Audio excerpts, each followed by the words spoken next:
సాయి ప్రసాద్కి ఎక్కడ ఆయన సీటుకు డోకలేదు. ఆయన విజయాన్ని మీరు ఎంతమంది కలిసి కట్టుకు వచ్చినా ఆపలేరు. చెప్పేసి వేరే వాళ్ళు తీసుకొచ్చి టికెట్ ఇచ్చినారు. ఇక్కడ అసలు మీకు సీట్ వస్తుందో లేదో కనుక్కోండాక మీరు కూటమి నాయకులందరూ కలిసి ఒక 2 సంవత్సరాలు అయింది కూటమి ప్రభుత్వం అధికారంలోకి వచ్చిన తర్వాత. ఆ యొక్క కూటమి ప్రభుత్వం ఈ రాష్ట్రానికి చేసినటువంటి అభివృద్ధి కార్యక్రమాల మీద విజయోత్సవం అనేది ఒక మీటింగ్ పెట్టుకొని, ఆ మీటింగ్లో మా వైఎస్ఆర్సీపీ పార్టీ నియోజకవర్గం ఇన్ఛార్జ్ అయినటువంటి మాజీ ఎమ్మెల్యే సాయి ప్రసాద్ రెడ్డి గారి గురించి మన గుడిసె కృష్ణమ్మక్క గారు మాట్లాడడం జరిగింది. అంటే సాయి ప్రసాద్ రెడ్డి గారు అంటే గుడిసె కృష్ణమ్మక్కకు చాలా భయం ఉన్నట్టుంది. ఫస్ట్ మనం ఎదుటి వ్యక్తులు మాట్లాడేటప్పుడు ఫస్ట్ వాళ్ళ సమస్య చూసుకోవాలి. కబ్జా అనే మాటకు గుడిసె కృష్ణమ్మ గారు వాళ్ళ అక్క మన రాఘవేంద్ర ఎస్టేట్లో 3.5 సెంట్లు వాళ్ళ అక్కగారు కొన్నారు. దాన్ని 7 సెంట్లు రిజిస్ట్రేషన్ చేసుకున్నారు. అంటే 3.5 అలాంటివి కబ్జా అవుతుంది. కబ్జా అంటే ఒకరి ప్రాపర్టీ మనం లాక్కోవడం, ఇల్లీగల్గా దాంట్లో ఉండడం అనేది కబ్జా అంటారు. కబ్జా గురించి కృష్ణమ్మక్కకు తెలియదు సరిగా. సాయి ప్రసాద్ రెడ్డి గారు అంటే కూడా చాలా భయం ఉన్నట్టుంది అక్కకు, కృష్ణమ్మక్కకు. ఎందుకంటే వీళ్ళు తిన్న గరుసు కానీ, వీళ్ళు తిన్న గుడ్లు కానీ, ఇంకా మిడ్ డే మీల్స్ కానీ ఇట్లా రకరకాలుగా నెల మామూలు వస్తున్నాయి. కాబట్టి ఆ యొక్క సమస్యలన్నీ కూడా రేపు సాయి ప్రసాద్ రెడ్డి గారు మళ్ళీ ప్రభుత్వం వచ్చిన తర్వాత బయటకు తీస్తారనే ఒక భయం ఉంది కృష్ణమ్మక్క గారికి. సరే, మీరు ఒక మీటింగ్ మేము కూడా దాన్ని స్వాగతిస్తాం. ఈ 2 ఏళ్లలో మీరు చేసినటువంటి అభివృద్ధి కార్యక్రమాలు ఈ రాష్ట్రంలో అయితేనేమి, ఈ నియోజకవర్గంలో అయితే, ఈ నియోజకవర్గంలో ఆదోనిలో ఆదోని అంటేనే కబ్జా, కబ్జా అంటే ఆదోని అంటున్నారు. మీరు చెప్పింది 100% కరెక్ట్. ఎందుకంటే మీ కుటుంబ ప్రభుత్వం 2 సంవత్సరాలు వచ్చిన తర్వాత బతికి ఉన్నటువంటి వ్యక్తిని చనిపోయినట్టు ఆధార్ కార్డు సృష్టించి ఎస్కేడి కాలనీలో దాదాపు 1.5 కోటి విలువ చేసే ఒక ల్యాండ్ని, ఒక ప్లాట్ని రిజిస్టర్ చేసుకున్నారు కూటమికి సంబంధించిన కొంతమంది నాయకులు. తర్వాత ఒక 5 ఎకరాల పొలాన్ని, దాన్ని కూడా ఫేక్ డాక్యుమెంట్ పుట్టించి దాన్ని రిజిస్టర్ చేసుకోవడానికి ప్రయత్నం చేశారు. తర్వాత జగనన్న కాలనీలో 2100 కట్టిన దగ్గర ఇదే కూటమికి సంబంధించిన వాళ్ళు జెండాలు పెట్టి అక్కడ ప్లాట్లో క్లీన్ చేయడానికి పోయినా జరిగింది. మరి ఇక్కడ ఉన్నటువంటి పార్థసారథి గారు ఎమ్మెల్యే గారు బ్రిడ్జిని, పాత బ్రిడ్జి పడిపోయేదానికి వస్తుంటే దాన్ని మరమ్మతుల కోసం చూడడానికి వస్తే పబ్లిక్ నిలబెట్టి అడిగినారు. సూట్ కేసులు వస్తూ ఉన్నాయి, ఎవరు వచ్చినా మాకు న్యాయం జరగడం లేదు అని చెప్పేసి. ఇవన్నీ కూడా లోపాలన్నీ అక్కడే ఉన్న అక్క కృష్ణమ్మక్క గారు. మీరు ఆదోనికి అభివృద్ధి, సాయి ప్రసాద్ రెడ్డి 15 సంవత్సరాలు ఎమ్మెల్యేగా ఉన్నారు, ఆదోనికి అభివృద్ధి ఏం చేయాలని చెప్పినారు. సాయి ప్రసాద్ రెడ్డి గారు ఎమ్మెల్యేగా అయిన తర్వాత రామ్జల చెరువు మరమ్మతులు చేయించి ఈరోజు పోయి చూడండి అది ఎలా ఉన్నదో.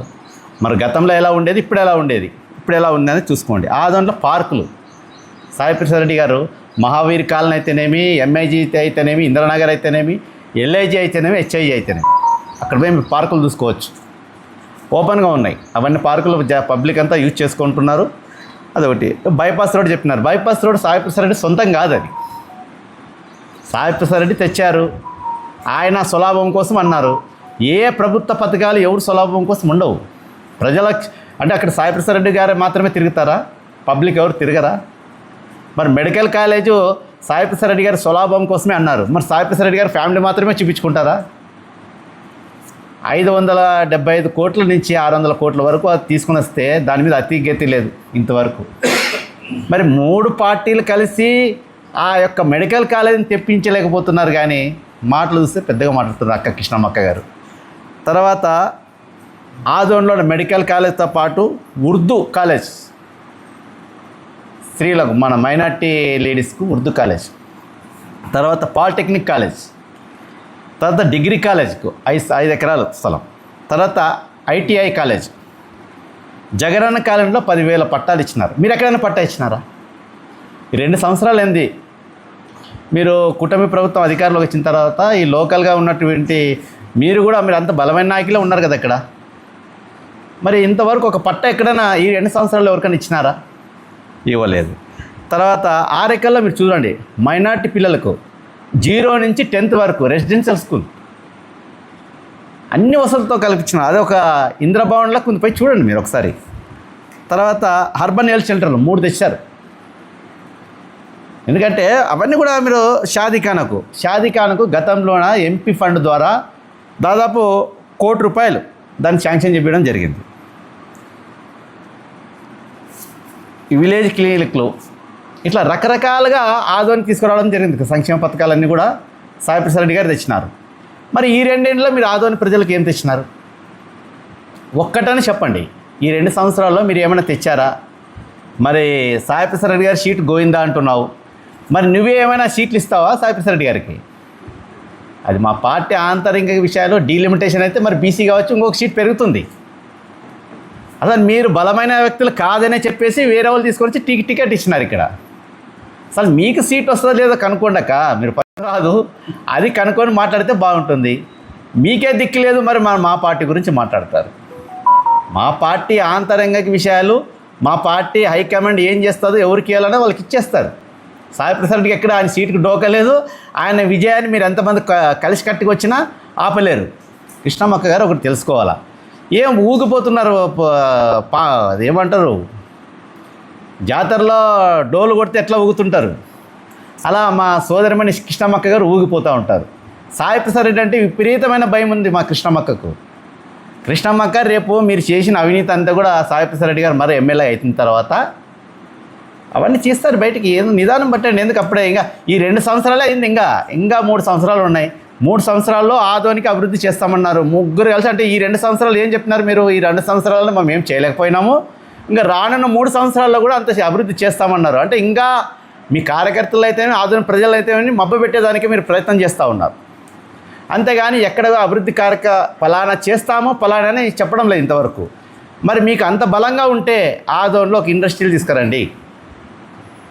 సాయిప్రసాద్ రెడ్డి గారు, ఆ సాయిప్రసాద్ రెడ్డి గారు అంటే ఒక బైపాస్ గుర్తొస్తుంది, 100 పడకల హాస్పిటల్ గుర్తొస్తుంది, మాతా శిశు హాస్పిటల్ గుర్తొస్తుంది, అర్బన్ హెల్త్ సెంటర్లు గుర్తొస్తాయి, జగనన్న కాలేజీ గుర్తొస్తుంది, ఐటీఐ కాలేజీ, ఉర్దూ కాలేజీ, ఇవన్నీ కూడా గుర్తొస్తాయి. మరి మీరు ఆదోనికి ఏం చేసినారని ఒకసారి చెప్పాలా. ఇవన్నీ తెలుసుకొని మాట్లాడాక ఊకే అదేదో పూనకం వచ్చిన వాళ్ళక ఊగుతూ మాట్లాడితే ఎట్లక్క నువ్వు? ఆడ పాపం పెద్ద ఆయన మీనాక్షి నాయుడు గారు నీకన్నా చాలా అనుభవస్తులు. ఆయనకు తెలుసు అది ఏం మాట్లాడాలా ఏం లేదు, ఏ సందర్భంలో ఏం మాట్లాడాలని. మీరు ఊగిపోతూ సాయిప్రసాద్ రెడ్డి భయము విపరీతంగా ఉన్నట్టుంది మా సోదరమణి కృష్ణమ్మక్కకి.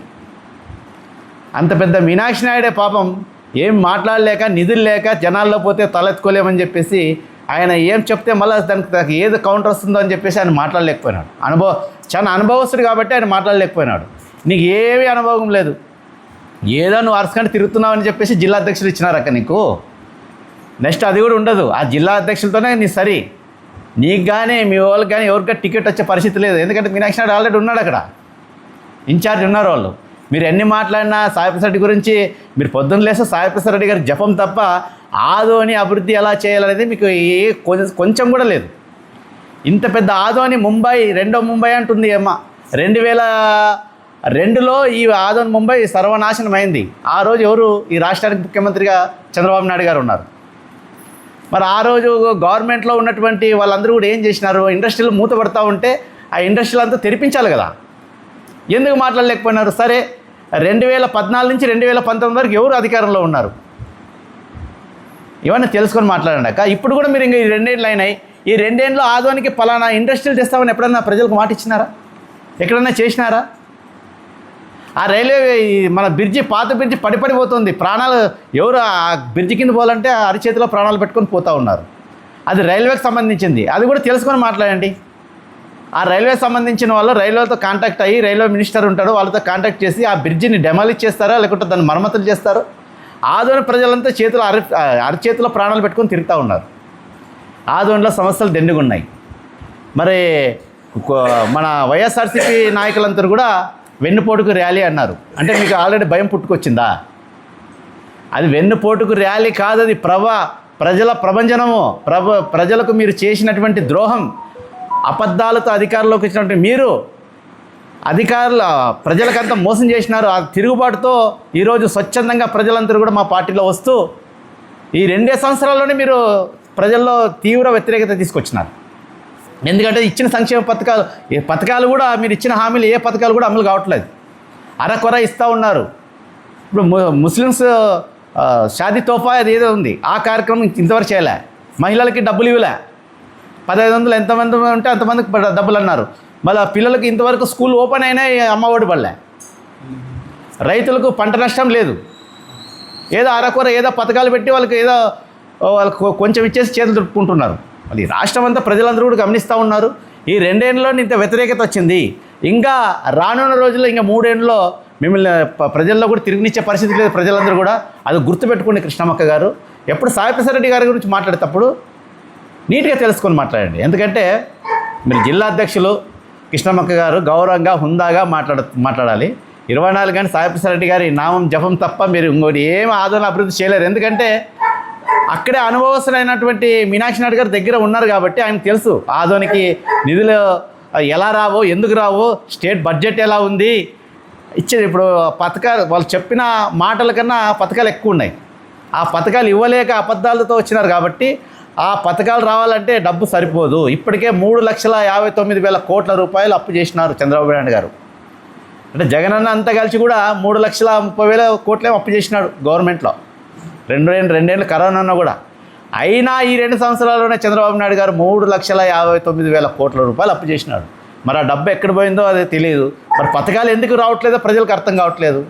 ప్రతి పేద ఇంట్లో 1,00,000 రూపాయలు ఉండేది అప్పుడు జగన్మోహన్ రెడ్డి గారు ముఖ్యమంత్రిగా ఉన్నప్పుడు.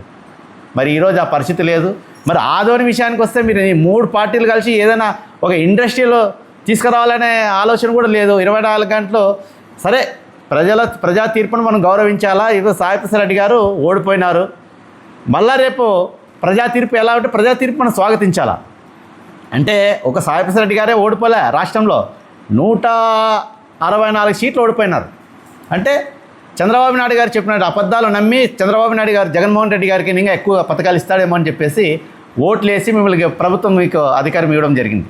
మళ్ళీ ఈరోజు ఏం చేస్తున్నారు? అరకొర పథకాలు ఇస్తూ ఎక్కడైతే ప్రశ్నిస్తున్నారో వైసీపీ వాళ్ళ మీద కేసులు పెడుతూ ప్రజలు ఏమైనా మాట్లాడితే దాడులు చేస్తూ వాళ్ళ మీద ఈ రాష్ట్రం చూస్తూ ఉన్నాం. ఎంతమంది మర్డర్లు జరుగుతూ ఉన్నాయి. డైరెక్ట్ డిపార్ట్మెంటే మర్డర్లు చేస్తూ ఉన్నారు. అంటే ఎక్కడ పోతుంది రాష్ట్రం అంతా? హత్యలు, మానభంగాలు, మహిళలు బయట తిరగాలంటే కూడా స్వేచ్ఛ లేదు. యాషెడ్లు వేస్తున్నారు, గొంతు చైన్లు లాగుతున్నారు, చంపేస్తున్నారు. ఈ రాష్ట్రం అంతా అల్లకుల్లం అయిపోయింది. ప్రజలందరూ కూడా ఇవన్నీ గమనిస్తూ ఉన్నారు. ముఖ్యంగా మీరు కృష్ణమ్మక్క గారు ఒకటి గుర్తుపెట్టుకోవాలా. ఫస్ట్ మీది ప్రక్షాళన చేసుకొని తర్వాత సాయిప్రసాద్ రెడ్డి గారు రండి. సాయిప్రసాద్ రెడ్డి గారి గురించి మాట్లాడండి. ఎందుకంటే సాయిప్రసాద్ రెడ్డి గారు బలమైన నేతని ఎందుకు చెప్తున్నామంటే ప్రజల్లో ఆయనకు ఉన్నటువంటి అంత గౌరవం ప్రజలు ఎక్కడ పోయినా బ్రహ్మరథం పడుతూ ఉన్నారు. ఈరోజు 2 ఏళ్ళ అధికారంలో మీకు పబ్లిక్ రారు.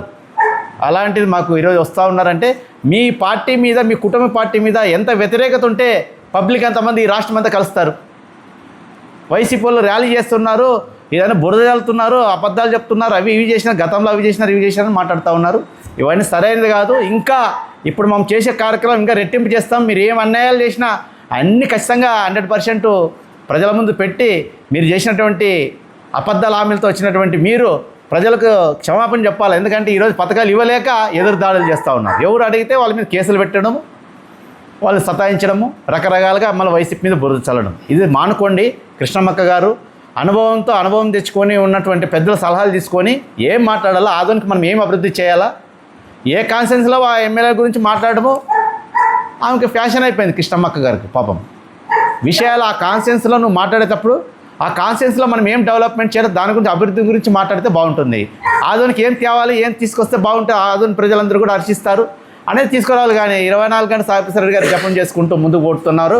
మీరు సాయిప్రసాద్ రెడ్డి గారు సీట్ అంటున్నారు. మరి డీలిమిటేషన్ అయితే ఇంకో సీట్ పెరుగుతుంది అంతే.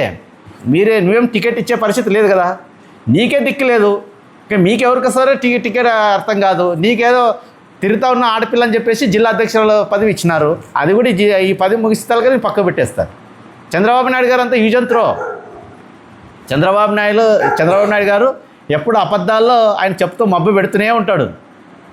కావున మీరు అన్నీ తెలుసుకొని ఏదైనా మాట్లాడేటప్పుడు కరెక్ట్గా సమాధానం చెప్పేటట్లా మాట్లాడాలి. ఎందుకంటే ఆదోని అభివృద్ధి ముఖ్యం. మనందరూ కూడా కలిసికట్టుగా ఆదోని ఏం చేద్దాం, సాయి ప్రసాద్ రెడ్డి గారు ఇన్ని తెచ్చినారు, దానికి మించి మనం ఏం తేవాలా, మీ పార్టీకి మీ కుటుంబ పార్టీకి ముగ్గురు ఉన్నారు కాబట్టి ఆదోని అభివృద్ధి కోసం మీరు ఏమేమి పాటుపడాలా, ఏం చేయాలని చెప్పేసి ఆదోని ప్రజలకు సంక్షేమ పథకాలు కానీ ఇంకోటి కానీ ఇండస్ట్రీలు కానీ ఇంకోటి తీసుకురండి.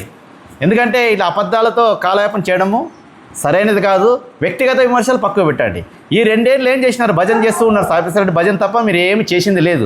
ప్రజలు ఎక్కడిదక్కడ మీ ఎమ్మెల్యే నిలబెట్టి ప్రజలు చొక్కబట్టుకోవడం మీద తక్కువైంది. డైరెక్ట్ మాట్లాడుతున్నారు, మీరు తప్పించుకొని పోతూ ఉన్నారు. సిగ్గు వస్తుంది. ఏమైనా చూసేవాళ్ళు జనాలు నవ్వుతున్నారు. ఇట్లాంటి వాళ్ళని ఇటు గెలిపించుకున్నాము, ఇట్లాంటి పార్టీలే ఓట్లు వేసినామని చెప్పేసి ప్రజలందరూ కూడా చీదరించుకుంటున్నారు. ఫస్ట్ మీ ప్రక్షాళన చేసుకొని తర్వాత మా పార్టీ గురించి మాట్లాడాలని చెప్పేసి మీడియా ముఖంగా తెలుపుతూ, నా పేరు బి దేవ, వైఎస్ఆర్సీపీ ఆదోని పార్టీ పట్టణ అధ్యక్షుడు.